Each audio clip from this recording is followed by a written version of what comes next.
Los correístas Pamela Aguirre y Lenín Barreto dicen no saber dónde está su ex coidiario y prófugo Ronnie Aliaga, aunque 48 horas antes lo colaron virtualmente en la comparecencia de la fiscal Diana Salazar en la Asamblea.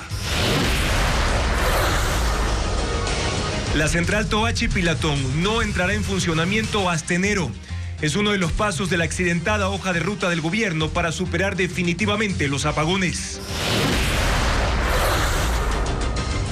El actor estadounidense Mark Ruffalo, conocido por su personaje del superhéroe Hulk, pidió al presidente Daniel Noboa proteger a los huauranis en la Amazonía.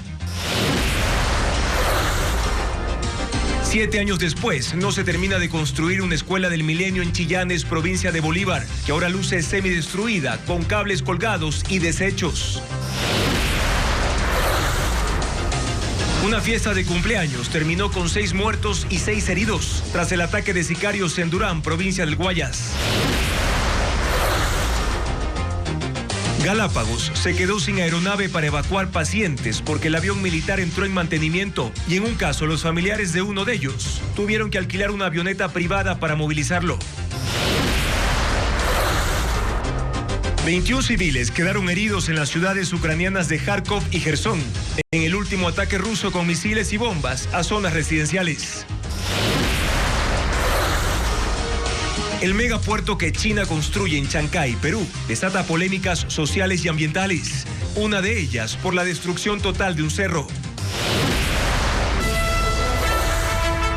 Televistazo estelar con Juan Carlos Aisprúa.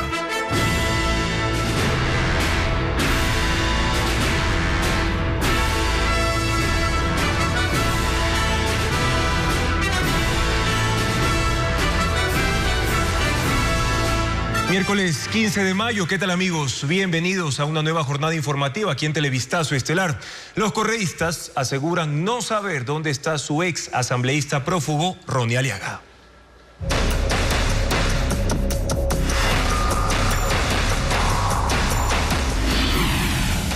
La fiscal, el botín del correísmo.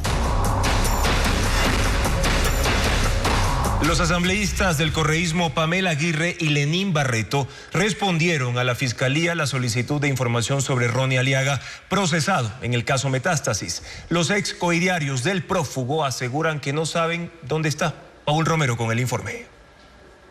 El correísmo protege a su ex coidiario Ronnie Aliaga, quien tiene orden de detención por el caso Metástasis.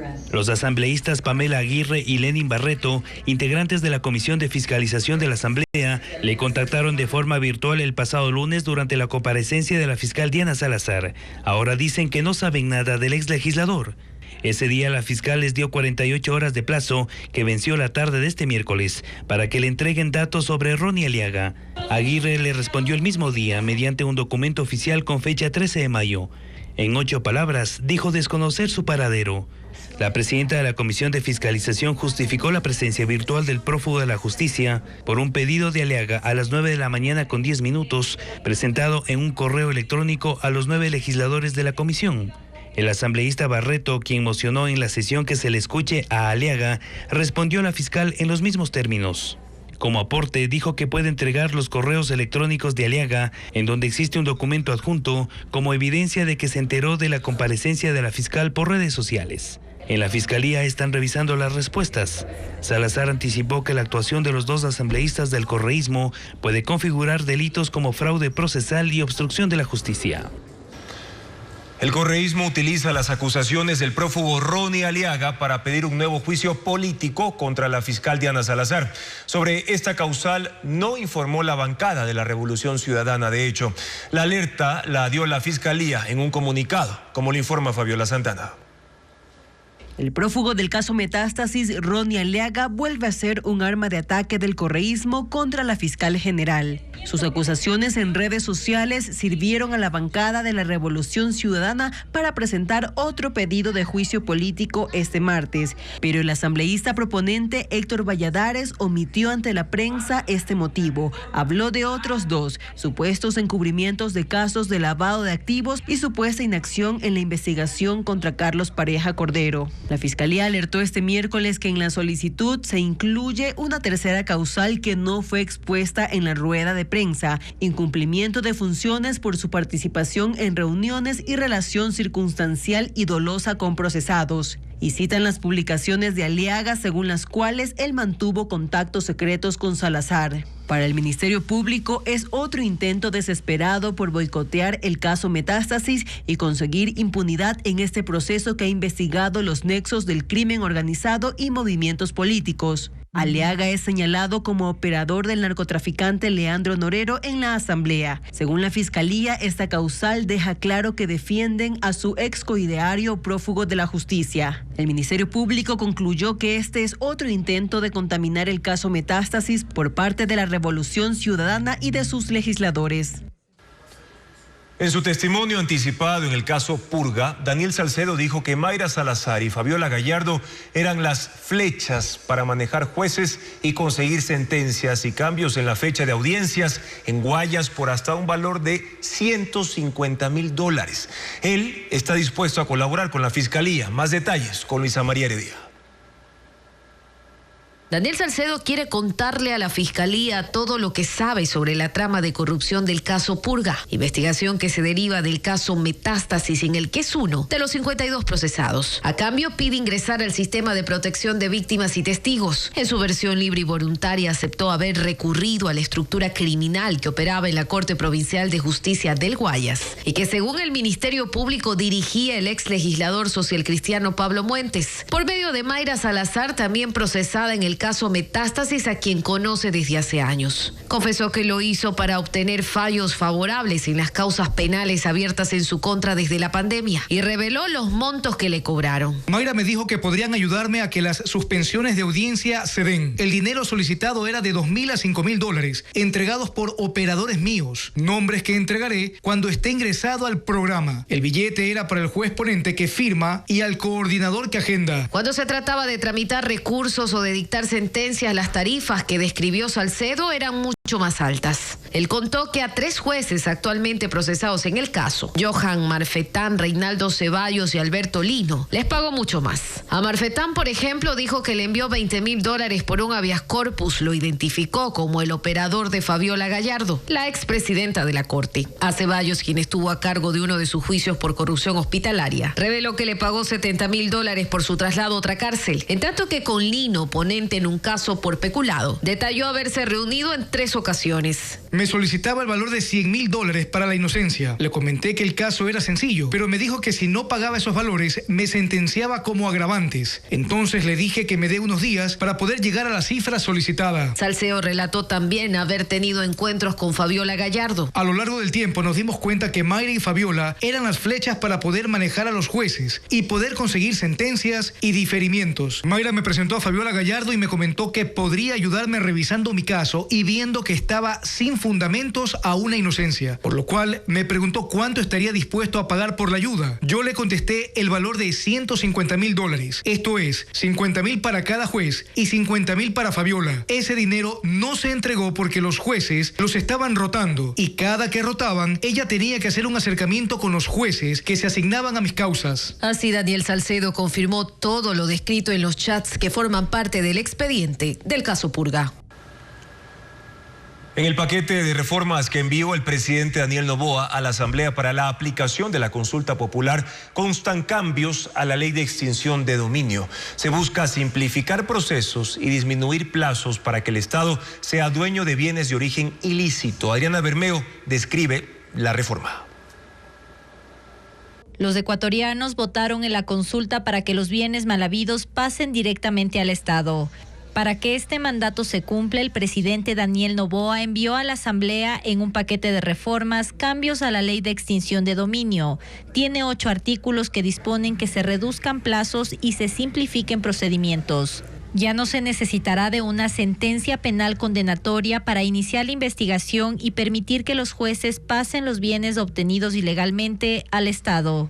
Una vez que se aprueben las reformas, la justicia podrá determinar el origen de los bienes independientemente de la existencia de un proceso penal o civil adicional.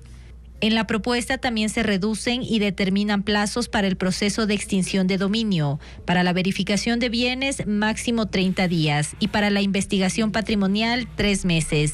Si el afectado no contesta la demanda de la Procuraduría en 15 días, el juez declarará de forma inmediata la extinción de dominio. El proceso se completará en menos de 5 meses. Actualmente, solo la investigación dura 1 año para luego iniciar el juicio de extinción de dominio. Además, se puede apelar el fallo ante 2 instancias.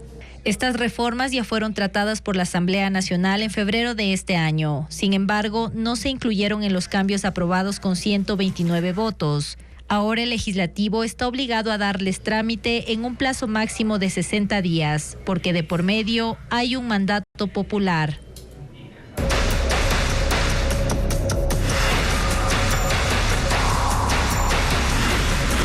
Apagones. La cura no perdura. Para enero quedó la inauguración de la central Toachi-Pilatón, la única hidroeléctrica nueva que entrará en funcionamiento en el corto plazo. El gobierno tiene un acuerdo preliminar con la constructora rusa para evitar que ese contrato fracase. Francisco Garcés sigue el tema. Concluir la hidroeléctrica Toachi-Pilatón es vital para el gobierno y su intención es que funcione desde enero. Es la única hidroeléctrica nueva que entrará a funcionar a corto plazo y con ella se sumarán 205 megavatios. El proyecto estuvo en riesgo de pararse en marzo. La empresa rusa Tiazmash, que instala los equipos electromecánicos, estuvo a punto de abandonarlo. Pidió una ampliación de su contrato y un pago adicional de $54 millones. Los diálogos para salvar el proyecto concluyeron con un acuerdo que, según el ministro Roberto Luque, se conocerá la próxima semana. Incluye que la central sea entregada en enero y no en diciembre como estaba previsto, y a Tiazmash se le pague un monto que será mucho menor al exigido. Yo me he enfocado mucho en que sea bien justificado técnicamente y jurídicamente la decisión que están tomando en el marco del proyecto. Ya tienen un acuerdo preliminar, ese acuerdo lo están reflejando en acta para llegar a un monto y que con ese monto se acabe la obra y no haya ni mediación ni arbitraje y cerramos el proyecto. Mientras se soluciona el conflicto, el Cuerpo de Ingenieros del Ejército concluirá en junio las obras civiles. Se está reparando la chimenea y el túnel de carga, terminando la casa de máquinas Ayuriquín y habilitando el embalse de la represa de 60 metros de altura que estará impermeabilizada. El gobierno quiere así evitar que la hidroeléctrica se retrase más porque lleva en construcción 14 años y ha pasado por algunos conflictos entre contratistas y el Estado. Poner a funcionar Toachi-Pilatón es parte del plan gubernamental de nueva generación que incluye 11 proyectos de energía solar, hidroeléctrica y eólica que deberán funcionar en los próximos 4 años y entregar 900 megavatios. Para otros 10 proyectos que incluyen 2 de energía geotérmica, el gobierno requiere conseguir inversión privada por $2.340 millones. El Sistema Nacional de Electricidad perdió 96 megavatios hora porque la central térmica en Guayaquil salió de operaciones. Su único generador se dañó por falta de mantenimiento en gobiernos anteriores. Así lo denunció el ministro encargado. Diego Cuenca con más de esta explicación. La termoeléctrica Enrique García, que está en la parroquia Pascuales de Guayaquil, tiene una sola turbina que se llama TG5 y funciona con diésel. Esa máquina empezó a fallar en agosto pasado por falta de mantenimiento y a pesar de la crisis no se hicieron las gestiones para acceder al seguro que permite importar el repuesto que necesita. Así lo denunció el ministro de Energía encargado. Lo único que hicieron es repararlo en septiembre, pero se dañó de nuevo en febrero y dejó de operar por al menos 3 meses. El 6 de mayo la arreglaron, pero el siguiente día otra vez dejó de funcionar. Actualmente esa central térmica no está operativa y el Sistema Nacional de Electricidad perdió 96 megavatios por hora. Estamos viendo que es un problema más grave del que pensábamos. Afortunadamente hemos contactado a la empresa aseguradora y la empresa aseguradora en 2 semanas nos va a mandar un nuevo, el nuevo generador de fábrica, que es lo que se vio haber hecho hace mucho tiempo, pagado por la aseguradora. Nosotros lo que tenemos que hacer es pagar la prima. Lo que no precisó es cuánto demorará la instalación del repuesto.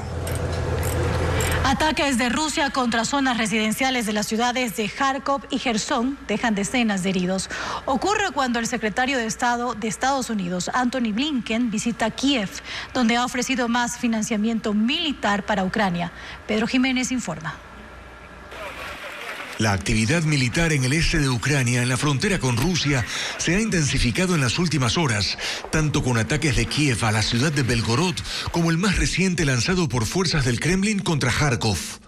Misiles y bombas guiadas cayeron en una zona residencial, destruyeron varias casas, así como la fachada de un edificio donde también hubo víctimas. 21 personas fueron atendidas de emergencia y se ordenó a 7.000 habitantes que abandonen sus casas y se vayan de la ciudad ante el riesgo de nuevos ataques en una región que ha sido asediada sin descanso desde hace 5 días como parte de una nueva ofensiva de Rusia. En Jersón, en el sur del país, los ataques dañaron 6 edificios, 5 casas, un centro médico y 2 escuelas. 18 personas quedaron heridas. El secretario de Estado de Estados Unidos, Antony Blinken, en visita de 2 días a Ucrania, ha dicho que más armas están en camino y hoy anunció un fondo adicional de $2.000 millones en financiamiento militar. Señaló que si bien no alientan ataques fuera de Ucrania, es el gobierno de ese país el que debe decidir si ataca o no a Rusia con el armamento que reciba. Mientras que el presidente de Ucrania, Volodymyr Zelensky, ha insistido en la urgencia que tienen de recibir baterías antiaéreas para la defensa del noreste del país, donde Rusia ha intensificado la invasión y capturado más aldeas en territorio ucraniano. El megapuerto de Chancay, una inversión china en Perú, no está alejado de controversias sociales y ambientales. Para su construcción se derribó un cerro, se modificó la línea costera y se perforó un túnel. La comunidad ahora exige obras como remediación. El puerto de Chancay tendrá una extensión de 1.500 hectáreas cuando se completen sus 4 etapas. Pero no todo está construido en tierra firme. Uno de los cerros de la zona fue demolido para aplanar el terreno, mientras que los terminales y muelles están en una zona de mar que ha sido rellenada. Es ahí donde ahora están las estructuras para recibir a los barcos y almacenar los contenedores. La fisonomía del sitio cambió y los detractores de la obra han alertado sobre el impacto social y daños ambientales, como la erosión en la línea costera y en el humedal Santa Rosa de 77 hectáreas junto a los terrenos del puerto. Un santuario para un centenar de especies de aves, algunas migratorias, potencialmente afectadas por la remoción de tierras, el dragado y el paso de camiones y maquinarias. Parte de esta mega obra es también un túnel de 1.800 metros que conecta el acceso al complejo con la zona de actividad portuaria. Pero residentes de Chancay han denunciado que la dinamita utilizada para la construcción del viaducto subterráneo dañó casas y calles. La empresa ofreció reubicarlos, compensarlos económicamente y reconstruir las viviendas. Pero además está la presión de este poblado de 60.000 habitantes sobre la promesa de ejecutar una serie de obras de infraestructura en saneamiento, clínicas y escuelas en programas sociales para reforzar la educación, con inversiones a partir del sistema Obras por Impuestos, ya que el puerto de Chancay no pagará tributos durante los primeros 5 años de operación.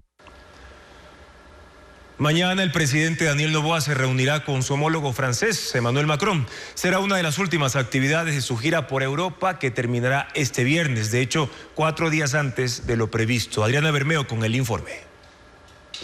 La gira del presidente Daniel Noboa terminará 4 días antes de lo previsto. Las últimas actividades de la agenda se cumplirán en París, donde este jueves se reunirá con el presidente de Francia, Emmanuel Macron. El encuentro será en el Palacio Elíseo a las 19 horas de Europa para tratar temas de seguridad e inversiones. La presidencia no ha informado sobre las razones por las cuales se adelanta el retorno del presidente para el 17 de mayo. La gira terminaba el 21.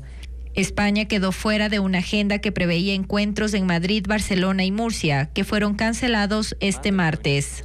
Para hoy había 7 actividades y el mandatario solo asistió a 3. La reunión con el representante del banco de inversión Centerview Partners, con el CEO de la firma financiera Lazard y con la comunidad de ecuatorianos en Francia. Las 2 últimas fueron privadas. El presidente Noboa no se presentó a la reunión con MEDEF, que es una red mundial de empresas francesas interesadas en invertir en el mercado internacional. Allí lo esperaban representantes del grupo bancario Société Générale, Airbus, la petrolera Total Energies, la empresa de tecnología Thales y otras. El ministro de Economía Juan Carlos Vega y la canciller Gabriela Sommerfield sí asistieron. Ecuador, desde el punto de vista económico, tiene ciertas características de un país que otorga estabilidad para las empresas que quieren hacer inversión. Las acciones con relación a la seguridad son vistas muy positivamente. Este jueves a las 11:30 en Francia, el presidente Daniel Noboa dará una entrevista a la agencia de noticias AFP. Concejales cuestionaron al alcalde de Quito, Pavel Muñoz, porque su administración solicitó en días pasados la revocatoria de medidas cautelares que tienen como objetivo proteger al Hotel Quito.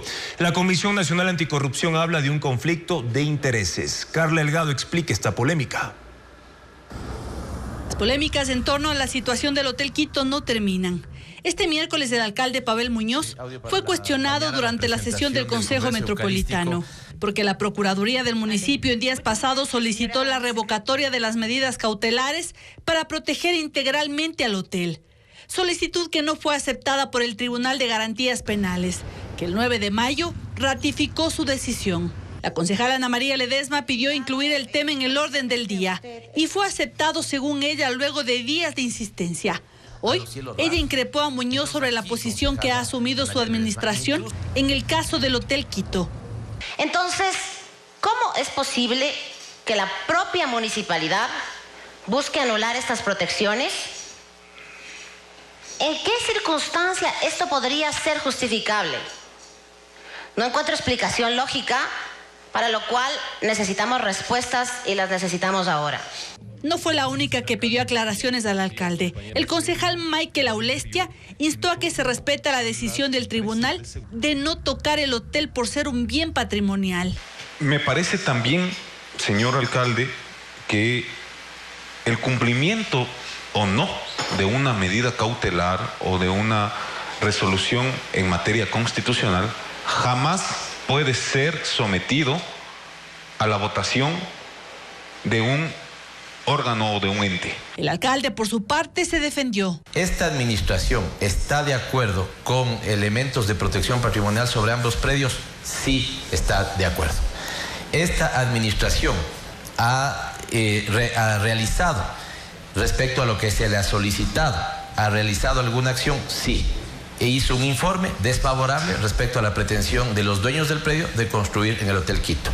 El titular de la Comisión Nacional Anticorrupción dijo que se debe cumplir la ley y recordó que el padre de Pavel Muñoz fue gerente del hotel en 2017 cuando este hotel pasó a manos de una empresa china.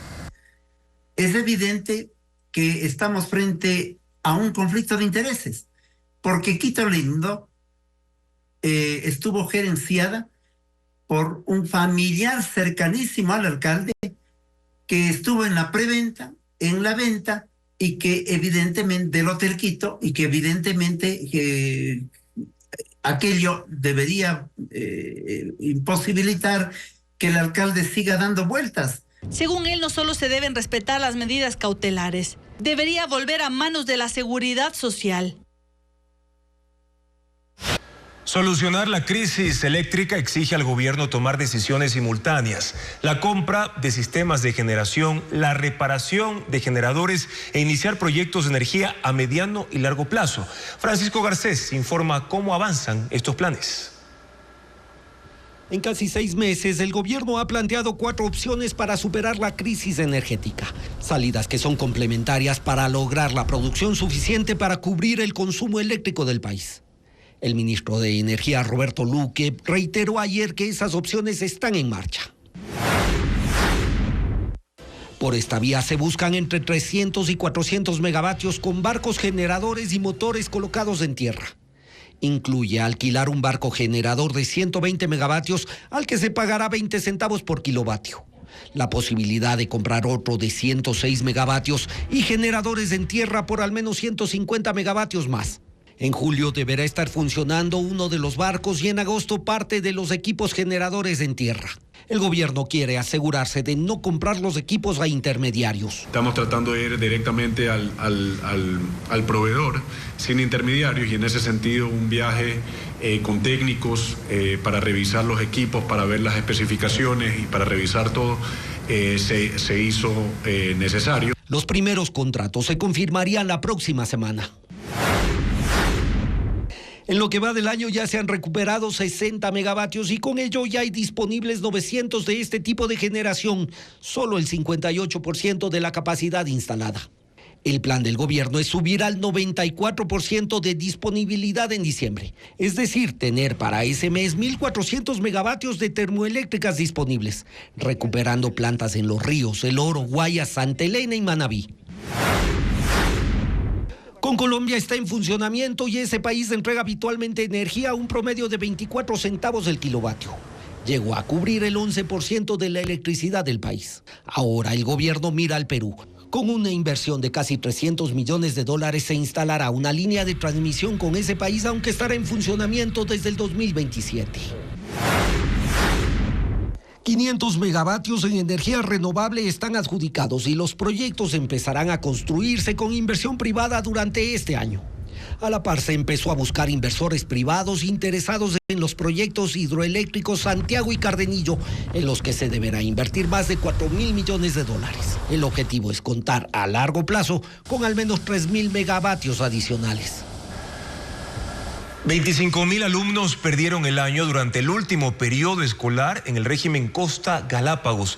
Los cambios a la Ley Orgánica de Educación Intercultural trajeron de vuelta la posibilidad de quedarse de año, lo que estuvo prohibido por una década, como lo explica Carla Delgado a continuación. 25.000 estudiantes perdieron el año durante el último periodo escolar en el régimen Costa Galápagos, según un informe del Ministerio de Educación. Hasta mediados de 2023 y durante una década, los estudiantes no podían quedarse de año porque así lo establecía la Ley Orgánica de Educación. Los cambios establecieron que quedaban anuladas las 4 oportunidades que tenían los alumnos desde 5º grado para aprobar el año: examen final, supletorio, examen remedial y el de gracia. Para Milton Luna, de Contrato Social por la Educación, la cifra de pérdidas escolares podría incluso aumentar con estudiantes próximos a terminar el periodo escolar en el ciclo Sierra y Amazonía. Y da una razón: el sistema educativo del país no ha resuelto 2 problemas estructurales importantes. Uno es el problema de la mala formación docente y de la pésima capacitación docente. Lo otro son los propios contenidos de la educación. Hemos vivido reformas curriculares que no necesariamente dan cuenta de lo que el país necesita, de lo que la gente requiere y de lo que el mundo nos demanda y nos exige. Mientras esto no se solucione, según Luna, la crisis de la educación no cesará. La educación ha pasado de ser lo que sí fue en determinados momentos una prioridad nacional. Hoy ya no lo es. Se suma que el sistema educativo ha sido el más golpeado durante las crisis. Primero la pandemia, en donde las escuelas permanecieron cerradas. Lo mismo ocurrió en el último conflicto interno del país en enero. Un error, porque incluso los organismos internacionales como UNICEF recomiendan que las clases deben ser lo último en interrumpirse cuando hay crisis. En el informe también se revela que los estudiantes de 12 y 14 años son los que más se quedaron a supletorio y en la asignatura de matemáticas. 5 años han pasado desde que quedó paralizada la construcción de la unidad educativa del Milenio en Chillanes, en Bolívar. La obra solo llegó al 75%. Las instalaciones se han deteriorado y 1.600 alumnos reciben clases en condiciones inadecuadas. Veamos.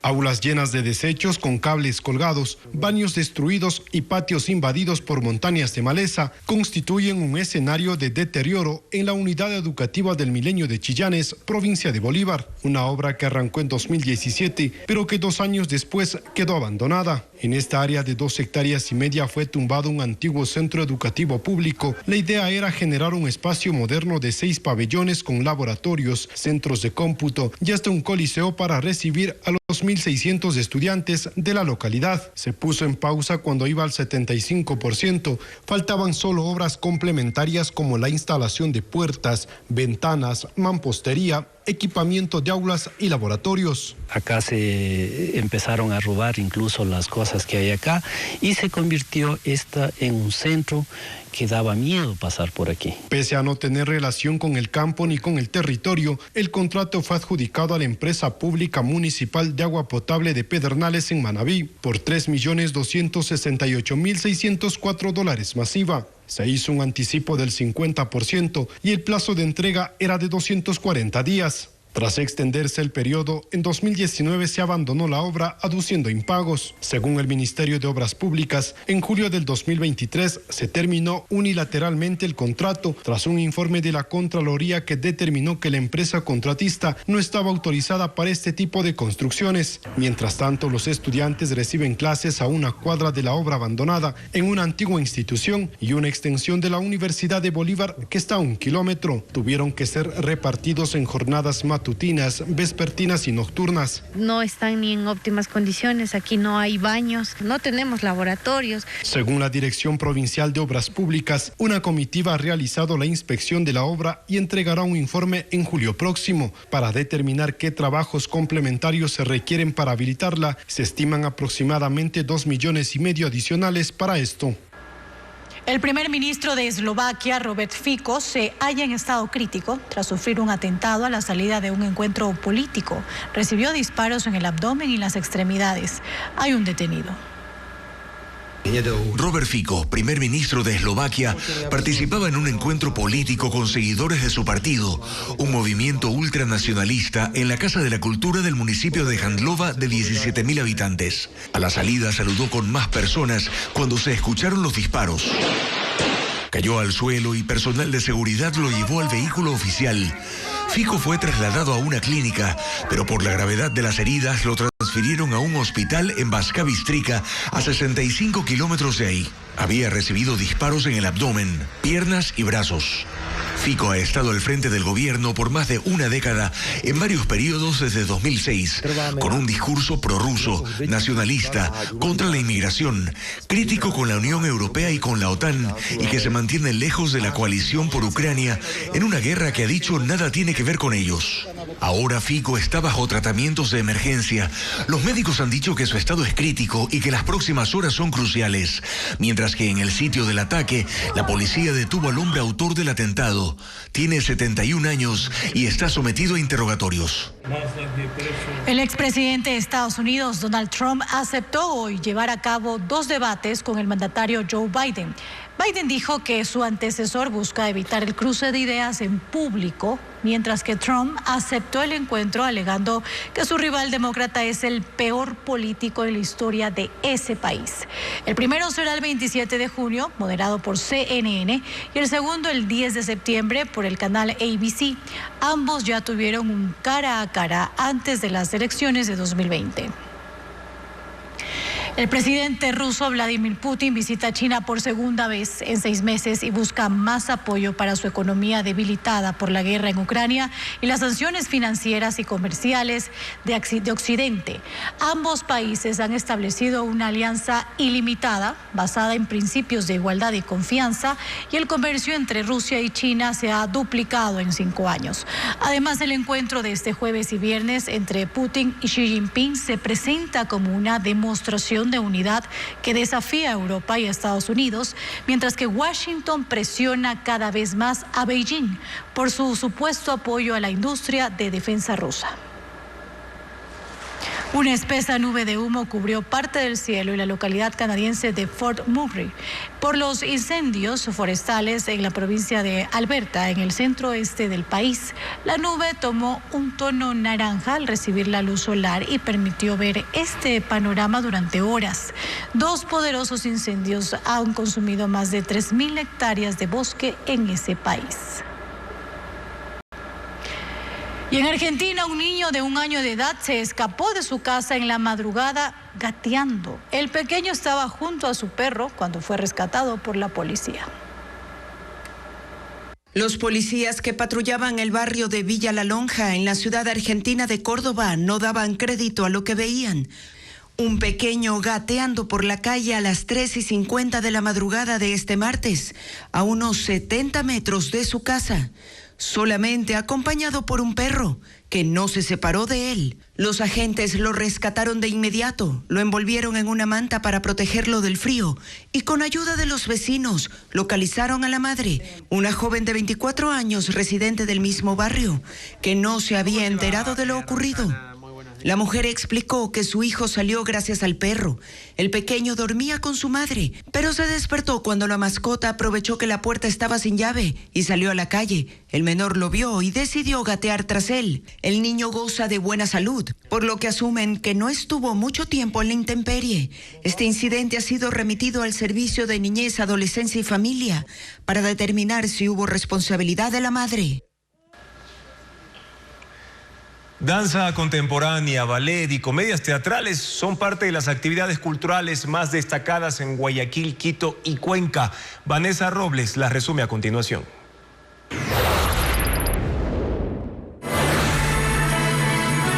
...34 bailarines en escena son parte de Carmen Ballet, la propuesta de la Compañía Nacional de Danza que se presenta este jueves en el Teatro Facultad de Artes de la Universidad Central del Ecuador a las 10 de la mañana y a las 3 de la tarde. La función dura 1 hora. La entrada es libre para estudiantes y docentes. El 22 de mayo, en cambio, se presentarán en el Teatro Capitol a las 7 de la noche. Por mamá, porque ante sus ojos fuimos perfectos. En medio de una lluvia torrencial, 3 hermanos se reúnen en la casa de su difunta madre a la espera del abogado y la lectura de la herencia. Después de Mamá.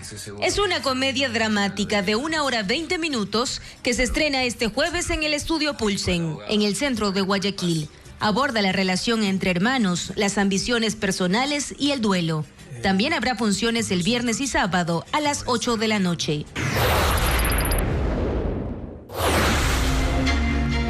La obra de danza Las Magas se presentará este viernes en la Sala Alfonso Carrasco de la Casa de la Cultura en Cuenca. Son 4 presentaciones de danza contemporánea experimental durante 1 hora, interpretada por 4 mujeres. La propuesta pondrá en escena movimientos que evocan libertad, fuerza y valentía. La función será a las 7 de la noche.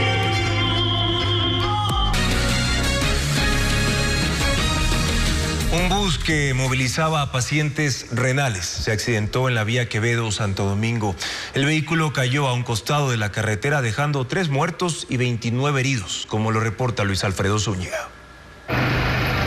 El accidente ocurrió cerca de las 5 de la mañana de este miércoles. Un bus partió desde Quevedo la noche del martes con 35 pacientes renales junto a familiares.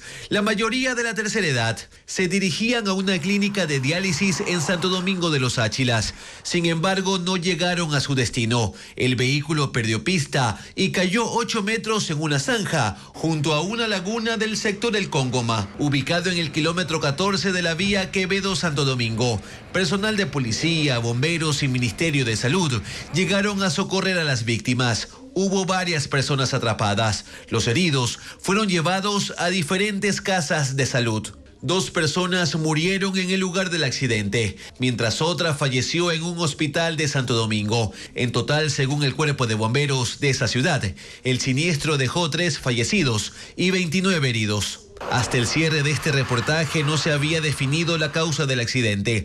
Los bomberos aseguraron que el conductor huyó del lugar. Los pacientes renales de Quevedo deben acudir a clínicas de diálisis de otros cantones, ya que aseguran que en su zona es imposible hacerlo.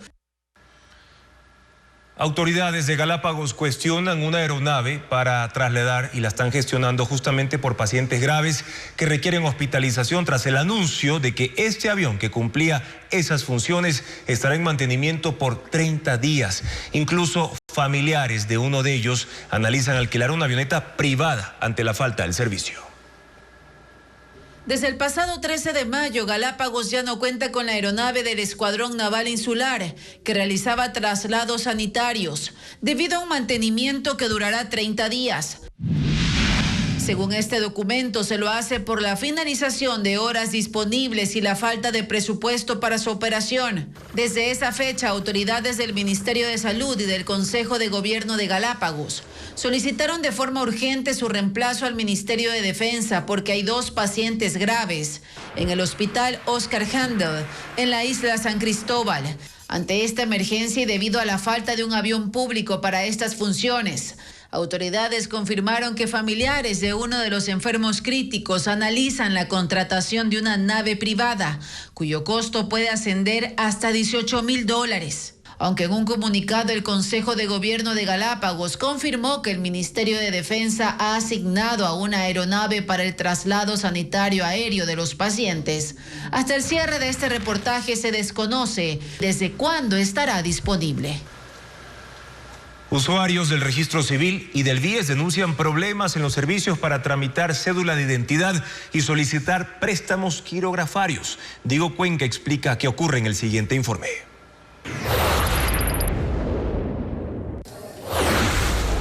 Los usuarios del Registro Civil en Babahoyo, Los Ríos, denuncian problemas en la emisión de la cédula de identidad. Ellos realizan el trámite en los módulos de forma presencial, pero no reciben el documento físico en ese instante. Como ocurre normalmente, los funcionarios están entregando un papel donde escriben la fecha para que los usuarios vuelvan a acercarse a la entidad a retirar el documento. Con la actualización del software, ya para la próxima semana se normalizará la entrega del documento de identidad para el mismo día.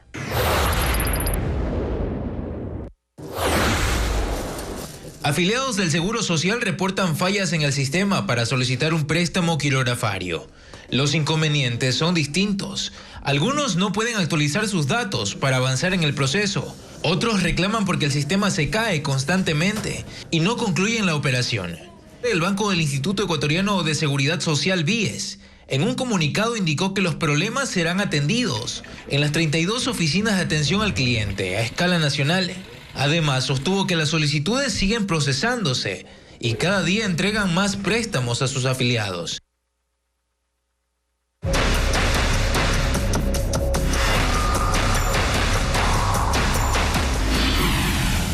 La fiscal, el botín del correísmo.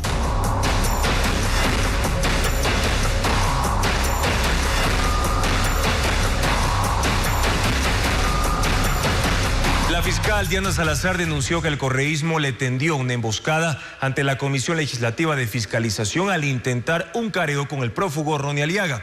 En CNN reveló que esa bancada buscaba separarlo del caso Metástasis, informa Paul Romero. La fiscal Diana Salazar no cayó en la trampa del correísmo que intentó confrontarla con el prófugo de la justicia Ronnie Aliaga el pasado lunes en la Comisión de Fiscalización de la Asamblea. Salazar dijo que fue una emboscada y que se la atendieron para anular la investigación del caso Metástasis. Lo hizo en una entrevista de 20 minutos en el programa Conclusiones de CNN. Si la fiscal general no hubiese tenido ese tipo de reacción, que además tuvo que tomar la decisión en ese momento, caía en esta emboscada y al día de mañana tenía que separarme del conocimiento de la causa porque ya se mantuvo este contacto con el procesado fuera de la audiencia conforme lo establece nuestra legislación. Hacia eso va, buscar la impunidad, porque a eso han estado acostumbrados y nosotros no les estamos permitiendo. Por esta razón, explicó la fiscal, dio un plazo de 48 horas para que la presidenta de la comisión, Pamela Aguirre, y el legislador Lenín Barreto entreguen información de la convocatoria a Aliaga. Conocer el paradero de una persona prófuga de la justicia incurre en un delito de fraude procesal. Eso lo establece el segundo inciso del artículo 287 de nuestra legislación, por decirlo menos. Porque si vemos de manera más amplia, también se podría configurar un tema relacionado con obstrucción a la justicia. Y obstrucción a la justicia, ¿por qué? Porque estamos siendo víctimas de un ataque sistemático con el único fin de impedir la acción libre de la fiscal, por lo menos en este caso. Según Salazar, el correísmo no solo quiere verle fuera del caso Metástasis, sino del cargo, por las investigaciones sobre los nexos con el narcotraficante fallecido Leandro Norero. Lo que tienen que explicar los prófugos de la justicia, que en este caso no es uno, sino son varios, es el porqué de sus nexos y vínculos, por ejemplo, con el narcotraficante, ahora occiso, Leandro Norero. Tienen miedo las organizaciones criminales de cómo nosotros estamos en posibilidad de probar la infiltración del narcotráfico en la política aquí en el Ecuador. El nuevo juicio político que el correísmo presentó este martes en su contra es, a su juicio, un intento desesperado para controlar la fiscalía. Porque durante estos 5 años no han logrado controlar a la fiscalía como han estado acostumbrados, por lo menos 10 años atrás, para tener el control de la política en la justicia. La fiscal terminará en abril de 2025 su gestión de 6 años. En entrevista reiteró que no será candidata presidencial en las próximas elecciones. El actor estadounidense Mark Ruffalo solicita al presidente Daniel Noboa que el plan para frenar la explotación petrolera en el Yasuní sea trabajado con las comunidades indígenas y que se fijen fechas. Valeria Navarro con más detalles de este pedido. Un superhéroe escribió hoy al presidente Daniel Noboa. El reconocido actor internacional Mark Ruffalo, que interpreta a Hulk, solicitó en la red social X al primer mandatario protección para las personas que viven en el Yasuní. Daniel Noboa, por favor, protege a las madres, familias y niños del bosque del Yasuní de las peligrosas y destructivas prospecciones petrolíferas. El mensaje comparte un video de la organización estadounidense Havas sobre las madres guaraní y su exigencia de un cronograma para detener la perforación petrolera tras la consulta popular de agosto de 2023. Daniel Noboa contestó al actor estadounidense que el Estado hace esfuerzos para proteger a las comunidades y sus hogares. Gracias por hacer visible esta lucha que también es nuestra y de todos los ecuatorianos. El 8 de mayo, con la firma del decreto 257, iniciamos el proceso para el retiro ordenado de toda actividad relacionada a la extracción de petróleo en el bloque 43. No es la primera vez que Mark Ruffalo aboga por la Amazonía ecuatoriana. En respuesta, Mark pidió al jefe de Estado que el plan para poner fin a la extracción petrolera sea construida con los pueblos indígenas y no pase de agosto. Solicitó que se difundan las fechas exactas. Su primer pronunciamiento fue en julio de 2019. También lo hizo antes de la consulta popular de agosto de 2023 a favor de detener la explotación petrolera en el Yasuní. La publicación de Mark Ruffalo generó miles de likes y el video alcanzó más de 600,000 reproducciones, reposteos, memes y GIFs en referencia a cuando el actor se transforma en el superhéroe verde en defensa de la naturaleza. Y nueva crisis administrativa en Petroecuador tras la renuncia de su gerenta general. Ahora se deberá elegir al quinto directivo en un año mientras las cifras de producción caen. Hernán Higuera con más datos. Petroecuador vive una nueva crisis administrativa. La gerente general Marcela Reynoso renunció hace un mes y este fin de semana lo hizo de forma irrevocable. En su administración de 4 meses no se elevó la producción de los campos en los que opera Petroecuador. En las cifras mensuales de Petroecuador se nota que la producción bajó en más de 15,000 barriles, unos 5,000 en promedio por mes. La producción petrolera siempre es viene a ser el reflejo de la gestión de un gerente. Y la producción petrolera siguió cayendo y lamentablemente no se activaron programas ni de perforación ni de acondicionamientos. La gerente Reynoso se va dejando una demanda penal contra su antecesor Ramón Correa por presuntas irregularidades en la contratación del seguro todo riesgo de Petroecuador por $99.1 millones y que tuvo vigencia 5 meses hasta que se terminó de forma anticipada. Sobre ese caso, este martes el juez Jairo García de la Unidad Judicial de Garantías Penales para el juzgamiento de casos de corrupción notificó que admitió a trámite la demanda de la exgerente contra los 5 funcionarios que participaron en la firma del contrato con la aseguradora La Unión. Marcela Reynoso en su administración reemplazó a esa aseguradora por Latina Seguros C.A., para contratar la póliza de seguros técnicos de todo riesgo petrolero y responsabilidad civil marítima y no marítima, que fue adjudicado por $90 millones sin IVA y que cubre desde el pasado mes de abril. Desde el mediodía de este martes, el directorio de Petroecuador intenta designar al reemplazo de Reynoso. Será el quinto gerente en un año, lo que genera nuevamente inestabilidad en la principal empresa del país. ¿Quién va a creer en una empresa que en un momento hablo con un gerente y al otro día está otro gerente y otro equipo? Y aparte de eso le pido los balances y no hay balances auditados internacionalmente. ¿Quién invierte un centavo en la empresa? Y mientras esto sucede, en la estatal Petroecuador aumenta el rubro de gastos de importación de combustibles y eso pone a la empresa en emergencia financiera. El juicio político al exministro del Interior Juan Zapata podría regresar a cero. El exfuncionario asegura que no fue notificado del proceso en ninguna de sus fases, pero la Comisión de Fiscalización tiene pendiente únicamente el informe final para el Pleno. Patricio Díaz sigue el tema. El juicio del exministro del Interior Juan Zapata puede volver a cero. Él asegura que no fue notificado del juicio político en su contra por parte de la Comisión de Fiscalización. El proceso está ya en su etapa final porque se siguió en ausencia. Según la comisión, se le convocó mediante un mail encontrado en sus declaraciones ante Contraloría. Zapata dice que ese mail lo descartó por seguridad y que la Asamblea le pidió registrar otro para notificaciones al que dice lo han convocado otras comisiones. No estoy pidiendo no ir, yo lo que estoy pidiendo es que se retrotraiga el proceso al punto en el cual se vulneraron mis derechos. Han hecho las cosas de manera tan rápida, me parece que quizás el objetivo no es Juan Zapata, sino el objetivo es llegar a quien viene después de mi juicio político, que es una fiscal valiente. El interpelante Carlos Vera del Partido Social Cristiano pidió que le confirmen las convocatorias a Zapata y que si se ratifican los problemas en el mail, el proceso puede volver al inicio después de que ha pasado casi un mes de trámite. Si existiese alguna condición como la que usted señala, evidentemente tendrá que valorarse a qué momento procesal regresa el juicio político si fuese ese el caso. La legisladora Adriana García, parte de la comisión, dice que la presidencia de la mesa debe certificar que cumplió con confirmar las notificaciones a Zapata. Vamos a hacer una evaluación porque los tiempos, recordemos que ya han pasado. Todo lo que se realice en el proceso de fiscalización no es a puerta cerrada, es a público general para que también tenga conocimiento de lo que está pasando y él pudo en cualquier momento, cuando se lo nombraba, estar presente. La comisión está por cerrar el proceso contra el exministro con la aprobación del informe final. Luego vendrá el juicio político contra la fiscal Diana Salazar. Si se reinicia el proceso contra Zapata, esto tomaría al menos un mes más.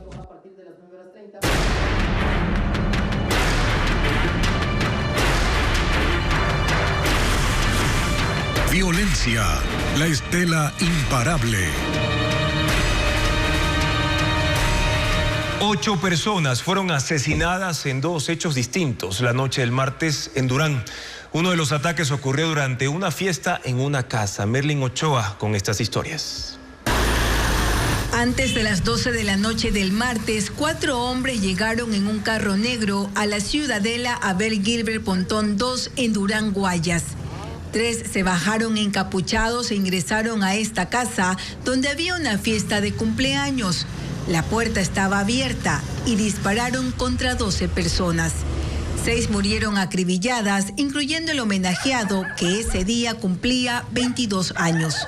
Los 6 heridos, entre ellos el padre del cumpleañero, fueron trasladados al hospital donde su pronóstico es reservado. Las primeras investigaciones de la policía determinan que 2 de los asesinados se cambiaron de un grupo criminal a otro, pero los sicarios enviados a asesinarlos atacaron a todos en la vivienda. Una hora antes, a 10 minutos del lugar, en la cooperativa La Delia, 2 personas más fueron asesinadas. No se descarta que este ataque esté relacionado con la masacre. En 10 meses se registraron 20 alertas por intentos de secuestro y amenazas contra médicos rurales, según el gremio. Este martes, un doctor de 25 años fue asesinado en el Empalme cuando iba a su trabajo, informa Bessie Granja. El asesinato contra el doctor José Steven Aguirre Giler expone la inseguridad en la que laboran los médicos rurales en el país.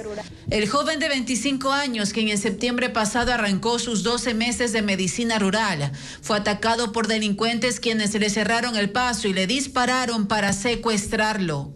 Un testigo que viajaba con él asegura que incluso los atacantes tenían la intención de llevárselo herido. Era la segunda vez que lo intentaban secuestrar. La primera ocurrió en 2023, una situación que conocían las autoridades de salud, quienes por 45 días autorizaron su cambio a otra unidad médica. Sin embargo, lo retornaron al mismo lugar. Hace una semana la víctima advirtió que temía por su vida, pero le recomendaron que mejor ponga una denuncia. Es como si no supiéramos que las bandas operan en un mismo sector. Ellas no se mueven. El médico se mueve pero vuelve a la misma boca del lobo. Según la Asociación Nacional de Médicos Rurales a escala nacional, en 10 meses se reportaron formalmente 20 alertas de amenazas por intentos de secuestro y extorsión contra profesionales de la salud. Sin embargo, indican que el número es mayor porque otros prefieren no denunciar por temor a represalias de grupos criminales. Ha habido detonaciones de arma de fuego. Todo este tipo de realidades las viven los médicos rurales y también los médicos de planta, no solamente algo aislado. Entonces es algo que podemos abordar en conjunto con el Ministerio de Salud Pública y una realidad que tenemos que tratar. El gremio de médicos rurales plantea que se coordinen rutas de atención a pacientes en zonas de alta peligrosidad que cuenten con el resguardo de Fuerzas Armadas y la Policía Nacional. Se conoce que solo en el Empalme 2 médicos especialistas fueron secuestrados este año y otro profesional estuvo a punto de ser raptado por bandas que operan en esa zona. Mientras tanto, el gobierno ejecuta acciones para contener la violencia delincuencial con 3 nuevas fuerzas contra la extorsión, los sicariatos y para capturar a policías corruptos. Lo dirige un general, cuenta con 6 coroneles y 300 agentes encubiertos. Merlin Ochoa con los detalles. El Plan 2.0 está en marcha desde hace 2 meses y arrancó con la Fuerza de Investigación contra la Extorsión, FICE, a la que se le sumaron la Fuerza Investigativa Anticriminal y la Fuerza Anticorrupción que busca policías reclutados por el crimen organizado. Lo dirige un general. Su equipo está conformado por 6 coroneles y 300 agentes. El 90% de ellos son encubiertos, es decir, tienen doble identidad. Los uniformados pertenecen a 7 unidades de la policía y combaten 6 delitos: extorsión, secuestros, tráfico de armas y drogas, asesinatos y corrupción policial. Las demás unidades, 37, se encargan de 257 infracciones penales de acción pública, como estafas, peculado, concusión y tráfico de influencias.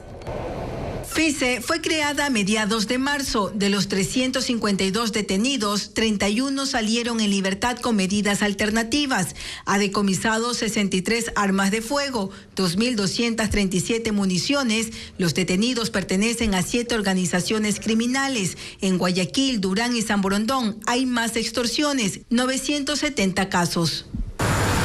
FIAC y la Fuerza Anticorrupción recientemente creadas no cuentan con datos consolidados, pero en el caso de la Fuerza Anticorrupción está conformada por policías que analizan el comportamiento irregular de sus compañeros, como los permisos médicos ilegales para salir a delinquir. Las 3 fuerzas operan en las zonas con mayor presencia de las mafias, en Guayas, Manabí, Santa Elena, Los Ríos y El Oro. Los agentes del Plan de Acción 2.0 no investigan en los cuarteles, sino que trabajan en casas de seguridad, donde el acceso es restringido.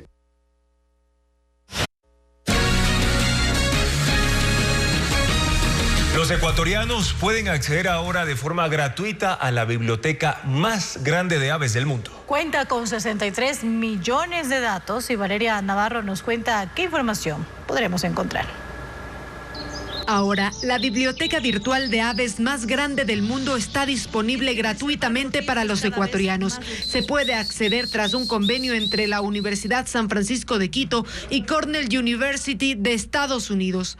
De Ecuador existe una documentación de 1.690 especies. La provincia con mayor número es Napo, con 635 especies, y la menor es Bolívar, con 16. 63 millones de datos, 2.000 autores, 70.000 fotografías y videos, mapas y audios de 11.000 especies de aves del mundo se encuentran en la biblioteca Birds of the World. La búsqueda se puede realizar también por tipo de ave, por lugar específico en donde fueron observadas y permite conocer con precisión si la población de aves disminuye o aumenta en cada localidad o si se reportan migraciones. Este convenio también va a facilitar a que personas que trabajan en aves, que son especialistas en aves en Ecuador, puedan también contribuir con información a nivel local y regional para esta base de datos mundial. Hay documentación de especies raras. Estas cuentan con procesos de verificación científica. Los amantes de las aves podrán conocer qué comen, cómo trinan, dónde habitan, cómo se distribuyen, con quiénes se relacionan, su diferencia de colores, cuáles son las especies que la amenazan, entre otros aspectos biológicos y taxonómicos para determinar si son endémicos, en peligro de extinción o comunes. La biblioteca es una guía de identificación de aves, pero también una extensa plataforma de datos para investigaciones científicas y académicas que permitan la conservación de las especies. Y pese a las lluvias en varios puntos del país, el INAMI pronostica para mañana niveles de radiación solar muy altos en Pichincha y Babura. También en varias islas de Galápagos. Por eso el Instituto de Meteorología aconseja no exponerse a los rayos solares, principalmente entre las 10 de la mañana y 3 de la tarde. Gracias por su sintonía y confianza de siempre, amigos. Mañana en contacto directo estarán Andrés Gushmer, ministro del Deporte, para analizar si Ecuador está bien preparado para los Juegos Olímpicos. También Juan Esteban Esteban Guarderas, consejero de Participación Ciudadana, para analizar los concursos pendientes y la denuncia que interpondrá en el Tribunal Contencioso Electoral contra la vicepresidenta de la República, Verónica Abad. Las noticias a toda hora en ecuavisa.com. Buenas noches.